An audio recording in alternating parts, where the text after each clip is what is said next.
warahmatullahi wabarakatuh. Perkenalkan, nama saya Dita Wulandari dengan NIM 02204078, Prodi Teknik Informatika semester 2. Di sini saya akan membuat sebuah video presentasi dengan menjelaskan salah satu materi mata kuliah komunikasi data. Nah, video ini sebagai syarat untuk menuntaskan nilai mata kuliah komunikasi data. Untuk lebih jelasnya, langsung saja kita masuk pada materi yang pertama.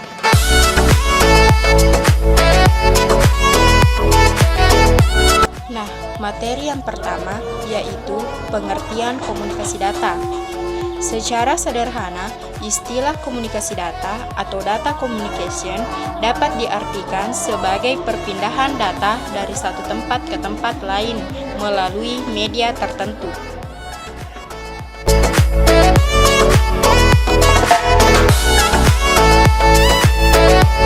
Materi yang kedua yaitu perkembangan komunikasi data.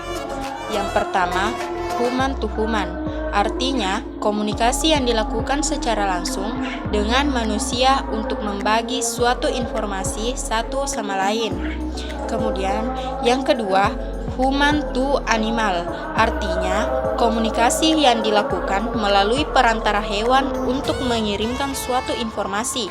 Contohnya, zaman dulu kita mengirim surat melalui burung merpati. Nah, kemudian yang ketiga, human to transport.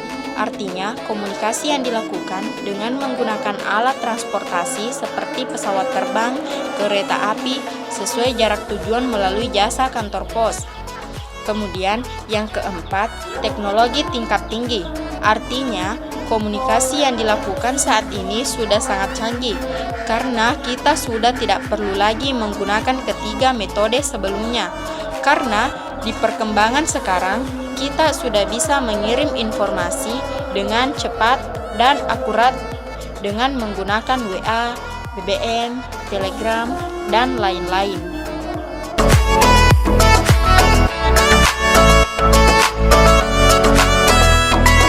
Kemudian, materi yang ketiga yaitu sejarah komunikasi data.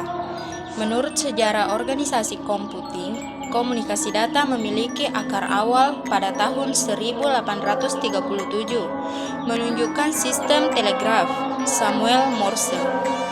Meningkatkan telegraf, menurut sejarah komputasi Alexander Graham Bell, memperkenalkan telepon pada tahun 1876.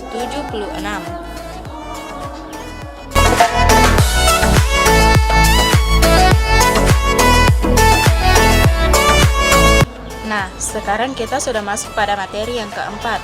Materi yang keempat yaitu tujuan komunikasi data. Tujuan yang pertama adalah memungkinkan pengiriman data dalam jumlah besar secara efisien dan tanpa ada error atau kesalahan dari suatu tempat ke tempat yang lain. Tujuan yang kedua adalah memungkinkan penggunaan sistem komputer dan peralatan pendukungnya. Adapun tujuan terakhirnya adalah perpindahan data bisa mendapatkan data langsung dari sumbernya, sehingga bisa membantu untuk mempercepat penyebarluasan informasi.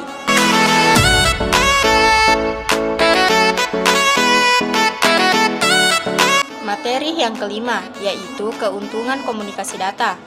Keuntungan yang pertama yaitu lebih efisien dan ekonomis untuk mentransfer data dalam jumlah besar tanpa kesalahan. Yang kedua, memungkinkan penggunaan sistem komputer dan peralatan pendukungnya dari jarak jauh dan penggunaan komputer dari jarak jauh. Kemudian, keuntungan yang ketiga yaitu sistem komputer terpusat atau terdistribusi dapat digunakan, sehingga mendukung pengelolaan masalah kontrol. Keuntungan yang keempat yaitu ini memungkinkan orang dan bisnis di lokasi geografis yang berbeda untuk berkomunikasi satu sama lain. Keuntungan yang kelima yaitu mengurangi waktu pemrosesan data, yaitu menghemat lebih banyak waktu. Kemudian yang terakhir yaitu untuk memudahkan penyebaran informasi sistem komunikasi data.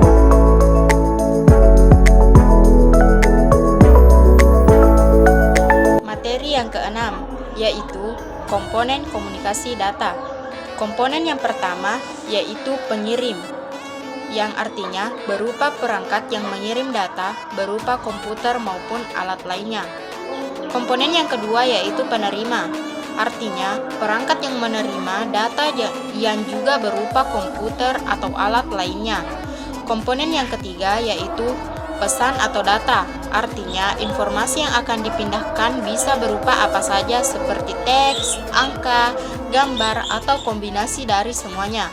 Komponen yang keempat yaitu media pengirim, yaitu media atau saluran yang digunakan untuk mengirim data bisa berupa kabel, cahaya, maupun gelombang magnetik. Komponen yang kelima yaitu protokol, artinya aturan-aturan yang harus disepakati oleh dua atau lebih alat untuk dapat berkomunikasi.